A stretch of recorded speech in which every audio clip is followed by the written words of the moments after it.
Apskatīsim ļoti interesantu uzdevumu. Mums ir divas tabulas. Viena tabula satura informāciju par pirkumiem, un otra tabula sastāv no informācijas par darbiniekiem. Un ko mēs gribam izdarīt? Mēs gribam uzzināt, kurš no darbiniekiem ir visizdevīgākais šim uzņēmumam. Kā to var izdarīt? Ja mēs paskatīsimies, tad šeit mēs redzam, ka lūk ir darbinieki, kas kaut ko pārdot, un te viņi cenas un daudzumi. Tāpat ir arī informācija par katru darbinieku un algu dienā. Tas nozīmē, ka tas izdevīgums varētu būt aprēķināms ļoti vienkārši, cik katrs darbinieks ir nopelnījis šai kompānijai un cik katram darbiniekam ir jāizmaksā algā. Tad tas, kuram ir lielāka starpība, tas arī atnes kompānijai vairāk nekā vajag. Tad kā to izdarīt? Pirmkārt, pirmais solis ir vienkārši, te mums ir jāuztaisa Excel tabula. Tad Ctrl+T, dati un Ctrl+T darbinieki. Šādi.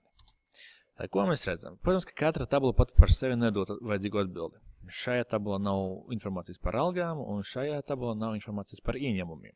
Tad mūsu uzdevums ir sasaistīt vienu ar otru. Kas būtu vajadzīgs? Tad vai nu šeit ir jāpiemeklē klāt katra cilvēka nopelnīto un nostrādāto dienu skaitu, vai arī šeit tabulā ir jāpiemeklē alga katram darbiniekam. Ja, mēs sāksimies ar ieņēmumiem. Es to saukšu par summu, vienkārši summa. Daudzums reiz cena, un tagad būs alga. Tas, ko mēs gribam noteikt. Tad, ko man ir jāizdara? Man ir jāpaskatās, Koja Juris, viņa vārds uzvārds šeit, Koja Juris ir šeit, un lūk, viņa alga ir 82 eiro. Šeit ir jāiksta 82 eiro. 1 eiro. Kā to izdarīt? VLOOKUP šeit lietot nevar, jo es nemeklēju pēc uzvārda, es meklēju pēc kombinācijas vārds uzvārds. Jo, ja mēs paskatāmies izējas datos, mēs redzam, ka koju mums ir 2, koja 1, koja 2, un tāpat ir lūsis, lūsis 1, lūsis 2. Un, ja mēs lietotu VLOOKUP pēc uzvārda, tad mēs nekad neatrastu otro koju un lūsi, vienmēr mēs strādātu pie pirmiem 2. Tad, ko es šeit piedāvāju? Lūk, šāds interesants paņēmiens. Indeks, funkcija, un mēs pasakam indeks funkcijai. Šai gadījumā es meklēju algu, un tāpēc es skatīšos uz tabulu darbinieki kolonu dienas likme. Un lūdzu no šīs kolonas izdabu ārā atbilstošo rindu. Šeit ir match. Un atšķirībā no iepriekšējiem uzdevumiem ar match, šeit mēs sakam, lūdzu paņem nevis vienu teksta gabalu koja, bet uzreiz 2 teksta gabalus, Koja Jurijs. Šādi. Kur mēs viņu meklēsim? Mēs viņu meklēsim tabulā darbinieki, uzvārds, un tāpat ar endu pieliemējam darbinieki, vārds. Lūk šādi.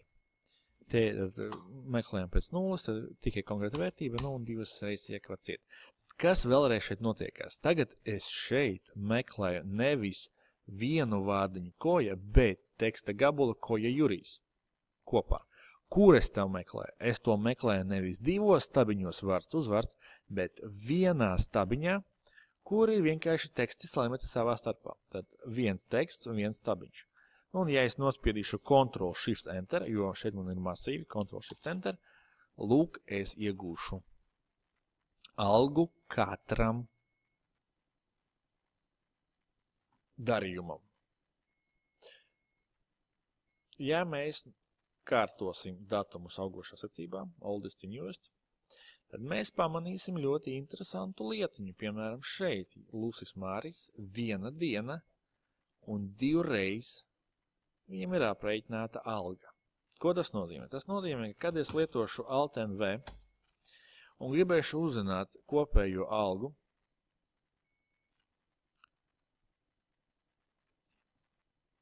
tad, pirmkārt, šeit man ir 2 problēmas.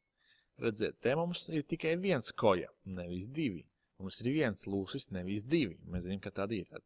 Ja es vienkārši metu iekšā uzvārdu, man ir lūk šī problēma. Tad ir jāmet arī vārds. Un tad šai gadījumā redzam, ka mums ir dalījums uz Igmāru, Ungāru un Māri. Tāpat arī šeit Jurijs un Māris. Nav tik pārskatāmi varbūt.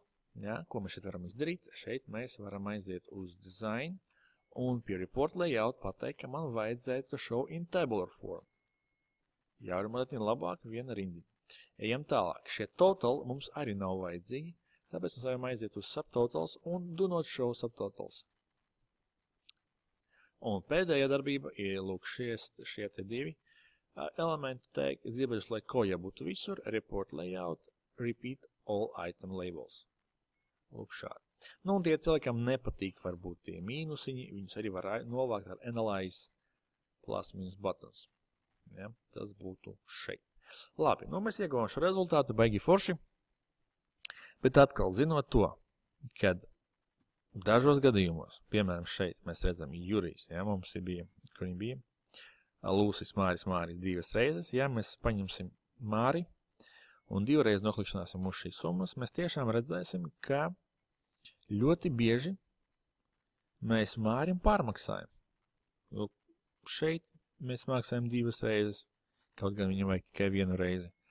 Ne, un būs vēl vairāk atkārtojumi katru reizi. Tad šeit pēc būtības jābūt tikai vienam ciparam, 72, nevis divas reizes. Jo, kojam nevar būt divreiz jāmaksā vienam te pašā dienā. Tālūk. Lūk, ir neliela problēma. Tad vienkārši uztaisīt šādu formulu mēs šeit nevaram. Ir vēl jāizdomā veids, kā pārbaudīt, ka šīs ieraksts būtu pirmais šajā dienā. Vienreiz dienā ir jāmaksā. Nu, mans risinājums varētu būt šāds. Mēs reizināsim šo indeksu ar COUNTIF-S funkciju. COUNTIF-S. Un ko šis COUNTIF-S skatīsies? Pirmkārt, mēs izmantosim augošu intervalu. Atcerieties, kas bija augošu intervals, sākums iesaldēts un vispārējais turpinās uz leju. Tad mēs sākam, priekš šīs rindiņas ir jāskatās uz apgabalu A1, A2. Šī divi šūnas. Un ir jāparbauda, vai šajā apgabalā ir šūna 2. A2. Tātad, ko es šeit pasaku? Es pasaku, saskaiti lūdzu, cik iepriekš bija šādu datumu. Tas ir viens. Nākamais, ko es daru. Es pajautāju, cik iepriekš bija vienādu datumu un vienādu uzvārdu. Tā kā mēs zinām, ka ir problēmas ar uzvārdiem, tad ir jāraksta arī nākamais.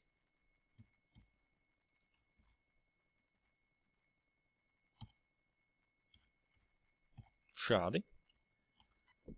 Kur es pajautāju, cik iepriekš bija vārdi. Pēc būtības, kas šeit tiek izdarīts, šeit tiek ierakstīts nosacījums, kas pārbauda, cik daudz reizes pirms tām atkārtojās viens datums, viens uzvārds un viens vārds vienlaicīgi.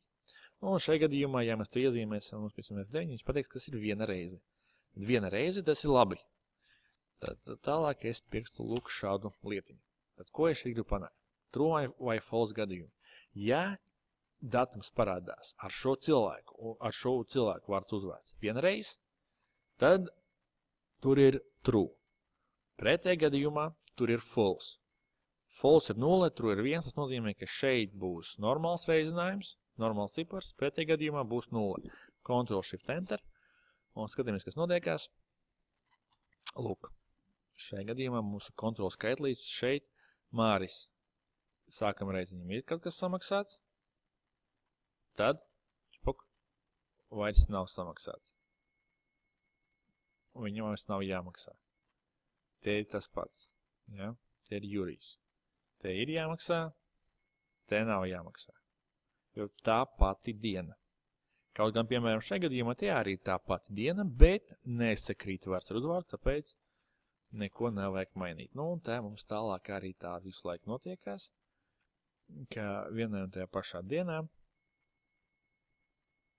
mums nav jāmaksā cilvēkiem vēl un vēl. Ja? Paskatīmies šeit, lūk ir Brodinos Alksais, viņi pēc kārtas iet, lūk ir Zahāros romāns, un viņš bija iepriekš, viņam arī šodien vairs nav jāmaksā. Ieņemumi ir jāskaita.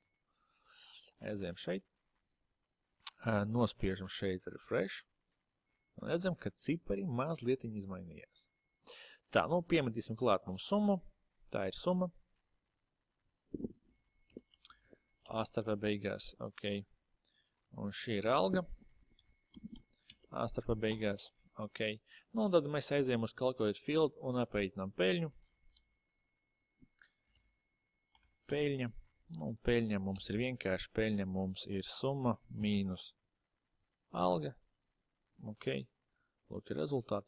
Nu, un tālāk, šeit kārtot mēs nevaram, diemžēl, jo mums šie koji tiek uztverti kā viens vesels, nevis kā divi, tāpēc, un tas pats ir arī ar lūsi. Tāpēc tas man lietiņ bojā mums visu pārskatu. Tāpēc mēs ieliksim šeit kursoru, aiziesim uz Home, Conditional Formatting, Top, Bottom Rules, More Rules. Ko mēs šeit izdarīsim? Mēs pateiksim, ka mums vajag, lai tas viss būtu attiecināms uz visu stabiņu, sum of peļņa. Šādi. Nu, un kritērijas es gribu redzēt top of pirmo. Nu, formatējums, baltā krāsa. Un krāsa sakana fonam. Okay. Kā mēs redzam, viņš uztver kopējo summu kā lielāko, malacis, viņš pareizi izdara. Nu, ko mēs izdarām, mēs vienkārši novācam to kopējo. Ja? Aizējam uz grand total of for rows and columns un lūdzu, tagad viņš ir iezīmējis tikai to mūsu svarīgāko. Šo lietiņu mēs saucam par peļņu. Ar astarpi. Okay? Lūk, šādi tas darbojās, lūk, mūsu tabuņi. Skaisti uztaisīti, esam atraduši visefektīvāko cilvēku šajā te grafikā. Varam arī mazliet paspēlēties ar noformējumiem un paņemt, piemēram, color sets. Izvēlēties more rules, pateikt, ka visam stabiņam es gribu. Varbūt 3 krāsas būtu labi.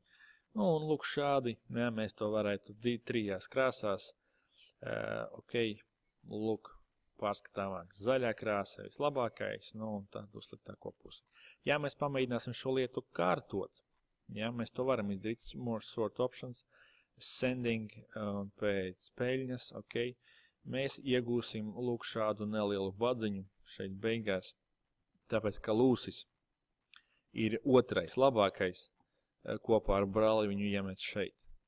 Ja, te koja, viņi ir pietiekami, tie ir tas pats ar koju, ja Mārim te nav jābūt, tā kā viņš ar Jūri ir kopā, viņu iemet šeit. Ja, tāpēc tā kārtošana nelīdz galam darbojās šajā uzdevumā, jo mēs nevaram atdalīt lūšus viens no otra, viņi vienmēr iet kopā, viņi jau ir brāļi, tāpēc. Lūk tā. Tāpēc mums šis risinājums ar izcelto labāko rezultātu ir šai gadījumā labākais.